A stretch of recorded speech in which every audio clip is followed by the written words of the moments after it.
Масштабная мобилизация в Латвии, которая граничит с Россией и Белоруссией. В чем причина? Трамп в тупике и запутался. Внимание мировой прессы приковано к признанию американского президента относительно войны в Украине. К чему все идет? Жуткий скандал в Украине. В Центре противодействия коррупции заявляют, что министр обороны страны прячет свою семью от российских обстрелов в шикарном доме в США. Детали. Удар по российскому объекту в Европе. Срочное обращение МИД. Новое наступление России. Украина теряет территории. Где на этот раз? Берлин обвинил Россию в нападении на Германию. В НАТО заявляют о новой войне. В Узбекистане ограбление года, а пресса гудит о новом перемирии, на которое согласилась сторона. О чем речь? Досмотрите. Всем привет, это «Время Прядко». Коротко, четко и по делу о том, о чем говорят в мире. Если вам есть что сказать, делитесь своими мыслями и отвечайте на мои вопросы в комментариях. За лайк и подписку буду особенно благодарен. Время начать. Масштабная мобилизация в Латвии. По всей стране, граничащей с Белоруссией и Россией, развернули центры призыва. Резервистов призвали на добровольное военное обучение. В Минобороны страны заявляют, пока такое событие – это лишь просто учения, участие в которых решили принять около 160 латышей. Большинство из них – жители Риги. Все добровольцы пройдут военную подготовку в пехотном училище в городе Алуксне. Их научат стрелять, ориентироваться на местности, налаживать радиосвязь в полевых условиях и основам оказания медпомощи. После подготовительного курса мужчин и женщин зачислят в резерв вооруженных сил Латвии. В ходе обучения резервисты имеют статус солдат. Их обеспечивают жильем в казармах или в палатках, а также формой и необходимым инвентарем. За каждый проведенный на учениях день резервистам полагается компенсация от 41,75 евро в день. Сумму перечисляют на счет после окончания курса. Кроме того, резервистов либо кормят, либо компенсируют им питание на сумму до 14 евро в день. В то же время Латвия отправляет свою помощь Украине. Рига решила помочь новым оборонным пакетом. Эту информацию подтвердили в Минобороны Украины. Содержание всего пакета не раскрывается. Однако известно, что Рига, в частности, отправила в Украину новейшие БТРы «Патрия», предназначенные для перевозки войск. Эти бронемашины начали серийно производить в 2021 году в рамках совместной программы Финляндии, Эстонии и Латвии. Трамп должен действовать и возобновить военную помощь Украине. Такой призыв окажется на столе американского президента, ведь с ним обратились к Белому дому сотрудники любимого издания Трампа The New York Post. Журналисты, чьи статьи 47-й президент Америки читает каждое утро, напомнили в своей статье про недавний телефонный разговор Трампа с Путиным, которым республиканец был разочарован. Авторы материала пишут, что Путин понимает только силу и дальше продолжит оскорблять и игнорировать Трампа, если США не решатся защищать Киев. Существует мнение, которое навязывают извращенные идеологи, будто помощь Украине каким-то образом вредит Соединенным Штатам и не отвечает нашим интересам. Это не просто ложь, это опасная ложь. Чиновники утверждают, что у нас нехватка оружия, но многие из этих вооружений уже были выделены, некоторые из них уже находятся в Польше. Маски сорваны. Второй американский удар по Киеву с приостановкой военной помощи показывает истинное лицо США в отношении Украины. В этом уверены депутаты немецкой партии «Зеленых». Они написали письмо канцлеру Мерцу с призывом увеличить финансирование помощи Украине. Содержание этого письма стало известно газете «Бильд». Поводом для возмущения стало то, что в бюджетном плане на 2026-2029 годы статья Минобороны ФРГ по помощи Украине остается на уровне 8,5 миллиардов евро, в то время как общий военный бюджет Бундесвера удваивается. Политики требуют, особенно в связи с последними атаками РФ по Киеву, расширить помощь в сфере ПВО. Вот цитата из письма, адресованного Мерцу. Ситуация драматическая. Пока Путин открыто подтверждает, что не намерен вести переговоры и по-прежнему придерживается своих военных целей, пока он продолжает терроризировать мирное население масштабными воздушными ударами, правительство США отказывает в уже обещанной поддержке. А Мерц тем временем уверен, Россия напала на Германию. Война между Москвой и Берлином уже идет. Гибридная. Слежка, саботаж и теракт, уверяет Мерц, это дело рук россиян. Его интервью под пристальным вниманием и в России. Предлагаю послушать. Я не впечатлен Путиным. Он уже много угрожал, и ничего не произошло, во всяком случае ничего, что соответствовало бы его угрозам. Мы должны вместе попытаться сделать все возможное, чтобы положить конец этой войне. И эта война не только против Украины, это война против населения. Я имею в виду Россию, за нами следят. У нас есть акты саботажа. У нас здесь массовая дезинформация. Здесь у нас через Russia Today и другие каналы систематически дезинформируют население. У нас есть фейковые новости, связанные с искусственным интеллектом. Это все вещи, которые мы называем гибридной войной. Россия уже нападает на нас сегодня. Инфраструктура, у нас есть теракты, поджоги.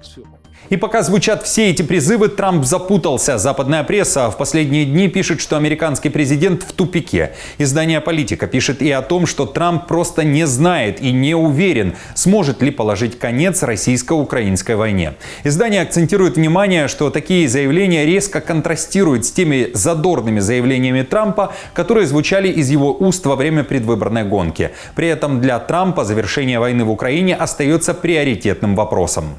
Во время предвыборной кампании Трамп неоднократно заявлял, что остановит войну между Украиной и Россией сразу после вступления в должность. Однако позже, в интервью журналу Time, он назвал это обещание преувеличением. «Мы помогли многим странам», — заявил Трамп в пятницу. «Ситуация с Украиной — это дело Байдена, не мое. Я просто пытаюсь довести это до конца». А вы как считаете, сможет ли или не сможет? Что думаете о Трампе и его действиях, а также о том, как менялось настроение и заявление? Видел, что неоднократно в комментариях вы называли Трампа флюгером. Оставьте свое мнение под этим видео, а также, друзья, уже традиционный призыв. Подпишитесь на YouTube-канал «Время Прядко». Если не тяжело, поставьте лайк этому видео. Это необходимо для продвижения ролика и алгоритмов YouTube. Важно это и для меня. Спасибо большое, а я продолжаю. Очередной громкий скандал в Украине. На этот раз внимание общественности приковано не к экс-министру обороны, а уже к ныне действующему Рустему Умерову, который представляет Украину на переговорах с Россией. В Центре противодействия коррупции Украины заявляют, что пока страна живет под постоянными обстрелами со стороны России, семья Умерова выстрелов не слышит. В ЦПК заявляют, что все семейство министра обороны Украины живет в США, в домике с бассейном в курортном городке Бока-Ратон во Флориде. Эта локация стала местом проживания для супруги 3 детей Умерова, а также его отца и брата. Там же зарегистрирован бизнес семьи. На побережье Атлантического океана во Флориде шахеды не летают. Так зачем нашему министру обороны приоритизировать такие задачи, как защита нашего неба? Знаете, мы немного покопались и выяснили, что по этому адресу зарегистрирована Американская художественная галерея. Она принадлежит его семье. Не знаю, зачем им американская галерея, но там у них есть бизнесы, и вся семья там проживает. В то же время в Украине сотни тысяч семей не имеют, где укрыться. У них нет дома во Флориде. Подписчики на Facebook пишут мне, что это, мол, не такой уж роскошный домик. Возможно, среднестатистический американский пенсионер может себе позволить такой дом. Не знаю. Мне кажется, что в Украине далеко не каждый может позволить себе домик во Флориде с картинной галереей. Калинюк при этом раскритиковала Министерство обороны Украины за провал борьбы с российскими ударными дронами. В Украине при этом заявляют о новом массированном ударе со стороны РФ. Вечером в субботу ВС РФ в том числе атаковали Староконстантинов на западе Украины ракетами «Кинжал». Целью, вероятно, вновь был военный аэродром. В целом же, по моим подсчетам, согласно данным воздушных сил ВСУ, меньше чем за месяц Россия выпустила по Украине уже как минимум 17 гиперзвуковых аэробаллистических ракет «Кинжал». Украина при этом дает свой ответ. Накануне десятки БПЛА были направлены на российские регионы, а также Крым. Из-за налета дронов, в том числе и на московский регион, было вновь парализовано российское небо. В аэропортах РФ коллапс. Произошла задержка как минимум 170 рейсов. Полсотни были отменены. Новое наступление армии РФ – реальный сценарий. Оно может произойти на нескольких направлениях. Об этом открыто говорит главком ВСУ Сырский. Он заявил, что не оставляет без внимания, цитата, «ни один участок фронта, в том числе те направления, где существует угроза новых наступлений». 2 дня посвятил работе в подразделениях на Харьковщине. Работаю вместе с командующим Объединенных сил, командующим ОСГВ Хортица, генерал-майором Михаилом Дропатым. Здесь, на южно-слобожанском направлении, наши воины за прошлую неделю отразили в общей сложности более 60 вражеских штурмов. Около десятка боев продолжаются здесь ежедневно. Тем временем Украина потеряла контроль над еще двумя населенными пунктами. Об этом традиционно сообщает мониторинговый канал Deep State. Это Зеленый Кут и Новоукраинка, вблизи административной границы Днепропетровской и Донецкой областей. Там РФ пытается продвигаться дальше, пишут аналитики. Они уточняют, что эти села расположены недалеко от уже широко обсуждаемого населенного пункта Дачное, внимание к которому действительно приковано как с российской, так и с украинской стороны.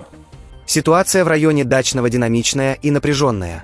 Для предотвращения продвижения на Днепропетровщину и захвата села силы обороны привлекли дополнительные ресурсы.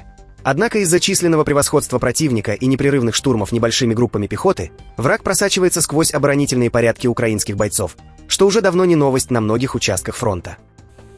Напомню, на этой неделе в телефонном разговоре с Трампом Путин заявил, что Россия не собирается отступать и достигнет поставленных целей. Это была цитата. В НАТО заговорили о новой войне. При этом Китай попросит Россию напасть на страны Альянса. О таком сценарии заявил генсек НАТО Рютте, когда отвечал на вопрос, почему США требовали от других членов Альянса увеличения расходов на оборону. Рютте заявил, что Америка, выполняя задачу по защите территории НАТО в Европе, защищает собственные позиции в Азии. Штаты, по его словам, не могут находиться в безопасности, если не защищены Атлантика, Европа и Арктика. Кроме того, назвал и вторую причину, связанную с Индо-Тихоокеанским регионом. Далее цитата. Если Си Цзиньпин решит атаковать Тайвань, он сначала позвонит своему младшему партнеру во всей этой истории, Владимиру Владимировичу Путину в Москве, и скажет: «Я собираюсь это сделать, и мне нужно, чтобы ты отвлек их в Европе, атаковав территорию НАТО». Именно так, скорее всего, это будет разворачиваться. И чтобы сдержать их, нужно сделать две вещи.